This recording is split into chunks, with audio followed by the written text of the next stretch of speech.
Hello everyone, எல்லாருக்கும் வணக்கம். இன்றைக்கி பார்த்தீங்கன்னா ஒரு சூப்பரான சைட் டிஷ் ரெசிபியோட தாங்க வந்திருக்கேன். இது பார்த்திங்கன்னா சப்பாத்தி, அதுக்கப்புறம் வந்து இட்லி தோசைக்கும் நல்லாயிருக்கும். அதே சமயம் சப்பாத்தி பரோட்டாக்கெலாம் ரொம்ப நல்லா இருக்குங்க. அப்படி ஒரு ரெசிபி தான் இன்றைக்கி பார்க்க போகிறோம், ஒயிட் குருமா. இது எப்படி செய்கிறதுன்னு பார்க்கலாம் வாங்க. வீடியோக்குள்ளே போகிறதுக்கு முன்னாடி நீங்கள் நம்ம சேனலை சப்ஸ்கிரைப் பண்ணாமல் பார்த்துட்டு இருந்தீங்கன்னா சப்ஸ்கிரைப் பண்ணிக்கோங்க. கூட வந்து பெல் ஐக்கானை கிளிக் பண்ணிக்கோங்க. வாங்க வீடியோக்குள்ளே போகலாம். இப்போது அடுப்பில் கடாய் வச்சுக்கோங்க. கடாய் நல்லா சூடானதுக்கப்புறம் பார்த்திங்கன்னா 2 டீஸ்பூன் அளவுக்கு ஆயில் சேர்த்துக்கலாம். ஆயில் நல்லா சூடானதுக்கப்புறம் கடுகு போட்டுக்கலாம்.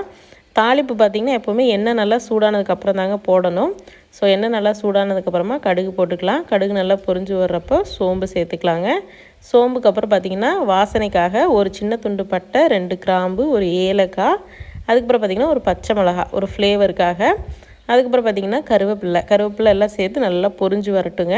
அதுக்கப்புறமா வெங்காயம் சேர்த்துக்கலாம். வெங்காயம் பார்த்திங்கன்னா ஒரு பெரிய சைஸ் வெங்காயத்தை தின் ஸ்லைசஸாக கட் பண்ணி வச்சுருந்தேன், அதை சேர்த்துக்கலாம்.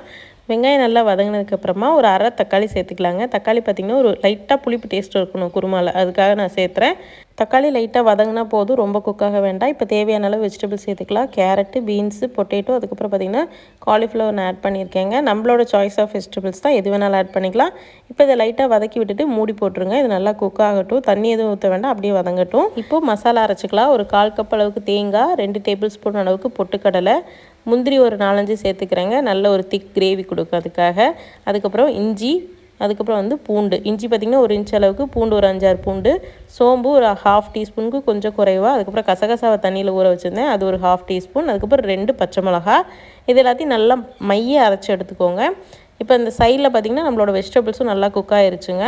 இதை லைட்டாக சாட்டே பண்ணிட்டு தேவையான அளவு சால்ட்டு சேர்த்துக்கலாம். சால்ட்டு சேர்த்துனதுக்கப்புறமா நம்ம அரைச்சி வச்சுருந்த பேஸ்ட்டையும் உள்ளே ஆட் பண்ணிவிட்டு தேவையான அளவு தண்ணி சேர்த்துக்கோங்க. குருமா எவ்வளோ வேணுமோ அதை விட கொஞ்சம் அதிகமாகவே தண்ணி சேர்த்துக்கோங்க. இது வந்து திக்காகும் ஆறுனதுக்கப்புறமா.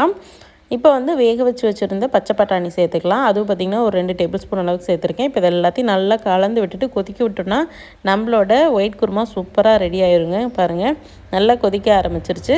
வெஜிடபிள்ஸ்லாம் பார்த்திங்கன்னா நான் வந்து கேரட், பீன்ஸ்லாம் சின்னதாக கட் பண்ணி போட்டிருக்கேன். நீங்கள் வேணும்னா இன்னும் கூட கொஞ்சம் பெரிய சைஸாக கட் பண்ணி போட்டுக்கலாம், ரொம்பவே நல்லா இருக்குங்க. நம்மளோட குருமா ஆல்மோஸ்ட் ரெடி ஆயிடுச்சு. இந்த கன்சிஸ்டன்சிலே நீங்கள் அடுப்பை வந்து ஆஃப் பண்ணிடுங்க. இது வந்து ஆறுனதுக்கப்புறம் இன்னும் கொஞ்சம் திக்காகும். ஏன்னா நம்ம பொட்டுக்கடலை, தேங்காய்லாம் போட்டு அரைச்சிருக்கோம் இல்லையா, அதனால் கிரேவி திக்காகும். இந்த கன்சிஸ்டன்சியில் ஆஃப் பண்ணிட்டிங்கன்னா கரெக்டாக இருக்கும் நம்ம சாப்பிட்றதுக்கு. இதை வந்து கண்டிப்பாக வீட்டில் ட்ரை பண்ணி பாருங்கள். ரொம்பவே சிம்பிளான ஒரு குருமா, ஆனால் டேஸ்ட் ரொம்ப நல்லாயிருக்கும். அதே சமயம் நிறைய வெஜிடபிள்ஸோடு சாப்பிடும்போது நம்ம வந்து ஒரு 3 சப்பாத்தி சாப்பிடுவோம்னா இது வந்து 2 சப்பாத்தி இந்த குருமா சாப்பிட்டோம்னாவே நமக்கு வந்து வயிறு ஃபுல்லாகிடும், அந்தளவுக்கு நல்லாயிருக்கும். இப்போ பார்த்திங்கன்னா ஃபைனலாக கொஞ்சம் மல்லி இலை போட்டுட்டு நம்ம அடுப்பை ஆஃப் பண்ணிடலாம். நம்மளோட குருமா சூப்பராக ரெடி ஆயிடுச்சு. இப்போது இறக்கி வச்சிடலாம். இன்றைக்கி பார்த்திங்கன்னா நான் மெயின் டிஷ் வந்து சப்பாத்தி போடுறேன். இது வந்து நீங்கள் பரோட்டாவுக்கு சைடிஷாக வச்சுக்கிட்டாலும் ரொம்பவே நல்லாயிருக்கும். பட் எனக்கு வந்து சப்பாத்திக்கு பர்சனலி எனக்கு வந்து சப்பாத்திக்கு பிடிக்கும், அதனால் வந்து இன்றைக்கி சப்பாத்தி போட்டிருக்கேங்க. சப்பாத்தி பார்த்திங்கன்னா நான் 2 மெத்தடில் போடுவேன். ஒன்று வந்து தோசைக்கல்லே ஃபுல்லாக போட்டு எடுத்துருவேன், இன்னொன்று வந்து ஃபுல்கா மாதிரி போடுவேன். நீங்களாம் எந்த மாதிரி போடுவீங்கன்னு எனக்கு கமெண்ட்ஸில் சொல்லுங்கள், நான் தெரிஞ்சுக்கிறேன். இது வந்து தோசைக்கல்லே ஃபுல்லாக போட்டு எடுத்துட்டேன். சப்பாத்தி பார்த்திங்கன்னா நல்லா மாவு சன்னமாக தேய்ச்சி எடுத்துக்குவேங்க. எனக்கு வந்து மொத்தமாக இருந்தால் சாப்பிட முடியாது. அதனால் நீங்கள் எல்லோரும் எப்படி பண்ணுவீங்க? ஆயில் போடுவீங்களா, கீ போடுவீங்களான்னு சொல்லுங்கள். எங்கள் அண்ணி ஆயில் போட்டு பண்ணுவாங்க, அது ரொம்பவே சாஃப்டாக இருக்கும். எனக்கு ஆயில் போட்டால் அந்தளவுக்கு சாஃப்டாக வர்றதில்ல, அதனால் நான் பண்ணுறதில்ல. ரெண்டாவது பார்த்திங்கன்னா இது வந்து ஃபுல்கா மாதிரி கேஸில் போட்டு எடுத்துருவேன். ஸோ இதுவுமே ரொம்ப நல்லா இருக்குங்க. 2 மெத்தடில் எந்த மெத்தட் நீங்கள் பண்ணுவீங்கன்னு எனக்கு கமெண்ட்ஸில் சொல்லுங்கள். ஸோ என்னோட டின்னர் சூப்பராக ரெடி ஆயிடுச்சு. நான் சப்பாத்தி ஒயிட் குருமாவோட சூப்பரான டின்னரை முடிச்சிட்டு போகிறேன்.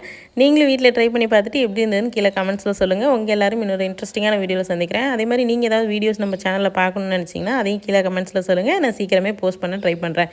ஓகே கைஸ், உங்கள் எல்லாரும் இன்னொரு இன்ட்ரெஸ்டிங்கான வீடியோவில் சந்திக்கிறேன். Until then bye, take care. மறக்காமல் நம்ம சேனலை சப்ஸ்கிரைப் பண்ணிக்கோங்க. பாய்.